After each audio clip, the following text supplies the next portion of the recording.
नमस्कार और स्वागत है। इस वीडियो में हम आपके लिए लेकर आए हैं कैसे किसी सीरीज को जो ऑसिलेटिंग हो, जैसे आप देख पा रहे होंगे 1 -1 +1 -1 इस तरह से चलता जा रहा है, उसका सम क्या होगा। ठीक है ना। आप देख पा रहे हो कि ऐसा कोई जो सीरीज होता है उसमें ये दो टर्म्स को जोड़ो तो जीरो आ गया, इसमें तीन टर्म्स को जोड़ो तो फिर वन आ गया, चार टर्म्स को जोड़ो, पहले चार टर्म्स को जोड़ो तो क्या होता है। उसके पहले दोस्तों हम कुछ सीख लेते हैं, कुछ टर्म्स सीख लेते हैं पहले के सीरीज से रिलेटेड। ठीक है ना। तो एक टर्म होता है कन्वर्जेंट। पहली बात यह है कन्वर्जेंट क्या होता है। तो कन्वर्जेंट सीरीज वो होती है जिसमें आपके पास एक फिक्स्ड सम होता है। आपको सीरीज को जोड़ोगे तो आपको दिखेगा कि उसका एक सम होने वाला, उसका एक फिक्स्ड सम आ जाएगा आंसर। जैसे आपने देखा होगा 1 + 2 + 3 + 4 डॉट डॉट डॉट n तक जोड़ते हैं तो n × n + 1/2 आता है। ये एक फिक्स्ड नंबर है।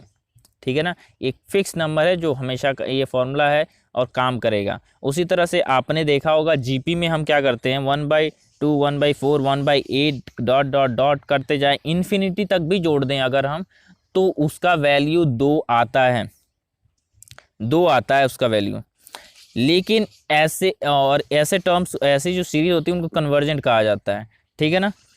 यहाँ पे एक और टर्म होता है डाइवर्जेंट। जैसे आप देख पा रहे होंगे 1 + 2 + 3 + 4 + 5 + 6 डॉट डॉट डॉट इन्फिनिटी तक अगर हो जाए, अगर इन्फिनिटी तक चला जाता है तो देख रहे हैं कि ये धीरे धीरे बढ़ते ही जाएगा, बढ़ते ही जाएगा। जितने टर्म्स हम जोड़ेंगे तो बढ़ते ही जाएगा। इसीलिए हम कह देते हैं कि ये पूरा जो सीरीज अगर जोड़ेंगे तो इसका जो सम आने वाला है वो हो जाएगा आपका इन्फिनिटी। उसी तरह से 1/2 + 1/3 + 1/4 + 1/5 इस तरह से भी जोड़ा जाएगा तो इसका सम क्या हो जाए, धीरे धीरे बढ़ते जा रहा है, बढ़ते जा रहा है, बढ़ते जा रहा है, बढ़ते बढ़ते बढ़ते बढ़ते ये इन्फिनिटी हो जाता है। तो इसका कोई फिक्स्ड नंबर, फाइनाइट नंबर, यानी कोई इंटीजर फ्रैक्शन कुछ फाइनाइट नहीं है। इसीलिए ऐसी सीरीज जिनका सम फाइनाइट नहीं होता उनको क्या कहा जाता है, डाइवर्जेंट सीरीज कहा जाता है। डाइवर्जेंट फिक्स्ड नहीं होता उनका। ठीक है। तो बात यह है कि अगर फिक्स्ड सम आता है तो उसे कन्वर्जेंट कहा जाता है और फिक्स सम नहीं आता है तो डाइवर्जेंट कहा जाता है। ठीक है। लेकिन जो ये सीरीज है 1 -1 +1 इस तरह से जो है प्लस माइनस करके जा रहा है, वो उसका सम ना जीरो आ रहा है ना, मतलब किसी पर्टिकुलर वैल्यू, फिक्स्ड वैल्यू की तरफ भी नहीं जा रहा है और ना ही इन्फिनिटी की ओर जा रहा है। ठीक है ना। तो ऐसे सीरीज को कहा जाता है, ना ये कन्वर्ज हो रही है ना डाइवर्ज हो रही है। ठीक है ना। तो ऐसी सीरीज को कहा जाता है ऑसिलेटिंग सीरीज। ऑसिलेट कर रहा है। ऑसिलेट करने का मतलब ये है कि इसके दो टर्म्स को जोड़ो तो जीरो आ रहा है, तीन टर्म्स को जोड़ो तो फिर वन आ गया, फिर वन आ गया, फिर जीरो आ गया, फिर वन आ गया, फिर जीरो आ गया, यानी कहीं पर्टिकुलर बढ़ नहीं रहा है वैल्यू इसका, कहीं पर्टिकुलरली एक फिक्स पॉइंट की ओर नहीं बढ़ रहा है। ठीक है ना। तब उसको ऑसिलेटिंग सीरीज कहा जाता है। ठीक है। अब इसका सम हमको पाना है तो उसी को आपने थंबनेल में देखा होगा कि हम ऐसे सीरीज का सम कैसे पाया जाता है। दोस्तों कुछ लोग इसको जीपी की तरह कंसीडर कर लेते हैं जो कि बिल्कुल ही गलत है और उसका आंसर 1/2 लिख देते हैं। अभी उसको भी देखेंगे, लेकिन पहले इसको ऑसिलेटिंग सीरीज को जोड़ने का जो एक्चुअल तरीका है उसे देखते हैं। ठीक है ना। तो जब इस तरह का ऑसिलेटिंग सीरीज होता है हमारे पास तो हम क्या करते हैं, सिजारो सम कहते हैं, सिजारो सम करते हैं। सिजारो समेशन मेथड है एक ऑसिलेटिंग सीरीज, इस तरह की सीरीज को जोड़ने का। उसमें हम क्या करते हैं, क्या जोड़ते हैं, हम एक्चुअली में नंबर्स को नहीं जोड़ते बल्कि उनके एवरेजेस के एवरेज को कैलकुलेट करते हैं, एवरेज के एवरेज को कैलकुलेट करते हैं। इसका मतलब क्या है आप थोड़े देर में समझ जाएंगे। यहाँ पे जैसे देखिए दो टर्म्स को अगर मैं जोड़ूं तो यहाँ पे मैं पहले दो टर्म्स को जोड़ूंगा तो ये पहला टर्म का सम क्या होगा, एवरेज क्या होगा, जीरो होगा। दूसरे दो टर्म्स का एवरेज क्या होगा, जीरो हो जाएगा। तीन टर्म्स का एवरेज क्या हो जाएगा, 1/3 1। इस तरह से करते करते, मतलब पहले मैंने एक टर्म्स को जोड़ा, दो टर्म्स को जोड़ा, तीन टर्म्स को जोड़ा। ठीक है ना। और ये एक मैंने सीरीज बना ली। ठीक है ना। पहले क्या किया मैंने, पहले दो टर्म्स को जोड़ा, फिर तीन टर्म्स को जोड़ा, चार टर्म्स को जोड़ा, देख रहा हूँ कि कहाँ जा रहा है। तो आपको पता ही होगा ये 0 1 0 1 0 1 0 1 0 1 होते जा रहा है। ठीक है ना। अब क्या करते हैं, इसका एवरेज निकालते हैं दो टर्म्स को। अब फिर ये जो सीरीज आ गई 0 1 0 1 0 1 0 1 जो आनी ही थी, उसका क्या करेंगे, हम एवरेज निकालते जाएंगे। तो पहले का एवरेज निकालेंगे तो 1/1 आ जाएगा। पहले दो के एवरेज निकालेंगे तो 0 + 1/2, क्योंकि दो टर्म्स हैं, ठीक है ना। 3 का निकालेंगे तो 0 + 1 + 0 + 1/3 हो जाएगा। इसी तरह से ये चलता जा रहा है। तो दोस्तों आप देख पा रहे होंगे कि मैंने क्या किया, पहले क्या किया, मैंने पहले दो टर्म्स को जोड़ा, 3 टर्म्स को जोड़ा, 4 टर्म्स को, उसको मैंने लिखा। क्या आया था, 1 0 1 0 इस तरह से आया था। फिर मैंने क्या किया, वो जो सीरीज आई थी, वो जो सीक्वेंस आया था, उसको मैंने उसके सम को, मतलब हमने कुछ कुछ टर्म्स को, पार्शियल सम्स जिसे कहा जाता है, पहले का, दूसरे तक का, 3 तक, 4 तक का, 5 तक का एवरेज निकाल लिया, ठीक है ना।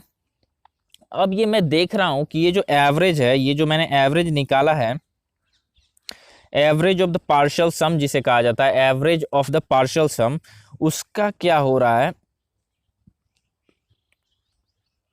कि, तो ये जो एवरेजेस हैं उनका वैल्यू कहाँ जा रहा है ये हम देखते हैं पहले, ठीक है ना। तो 1 का वैल्यू, जो पहला जो एवरेज था वो 1 था और उसका वैल्यू आया था 1। दूसरा जो एवरेज था 0.5, तीसरा जो एवरेज है 2/3 उसका 0.66, और इसी तरह से सभी वैल्यूज धीरे धीरे धीरे धीरे आप देखेंगे, जैसे ही हमारा एवरेज, हम बड़े बड़े एवरेजेस लेने लगेंगे, वो सभी एवरेजेस कहाँ जाएंगे, वो जो सभी मीन वैल्यूज हैं वो हो जाएंगे 0.5 के करीब पहुंचते जाएंगे, ठीक है।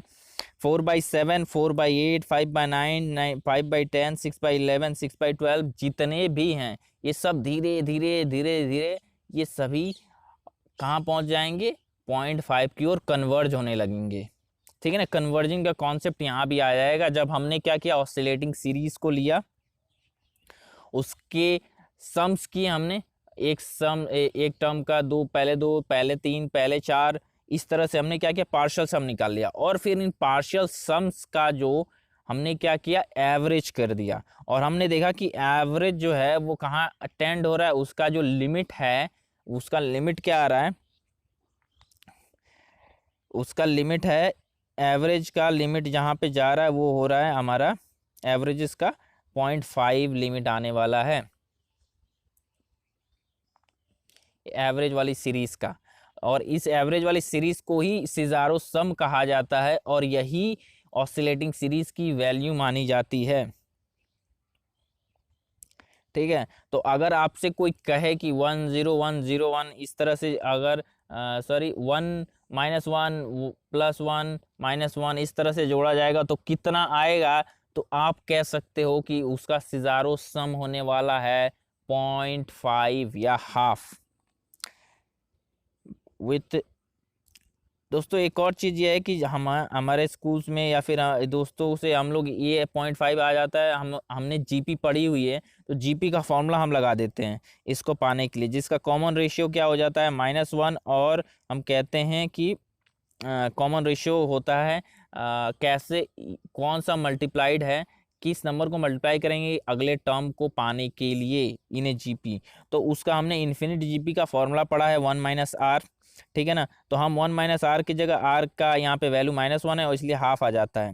लेकिन ये फॉर्मूला आपको पता होगा कि ये फॉर्मूला तभी काम करता है जब आपके पास r का जो वैल्यू है, कॉमन रेशियो का एब्सोल्यूट वैल्यू है, वो 1 से छोटा हो। लेकिन यहाँ पे कॉमन वैल्यू जो है, ये कॉमन रेशियो है वो 1 के बराबर है, इसीलिए ये रॉन्ग है, ये लॉजिकली बहुत ही गलत तरीका है ये इसको प्रूव करने का या कहने का इस सम को, क्योंकि जीपी का, इन्फिनिट जीपी में आर की वैल्यू, कॉमन रेशियो की वैल्यू हमेशा ही 1 से छोटी होती है। तो आशा है आपको बहुत कुछ सीखने को मिला होगा, सिजारो सम, जीपी के बारे में, कन्वर्जेंट डाइवर्जेंट के बारे में समझ आया होगा, ठीक है।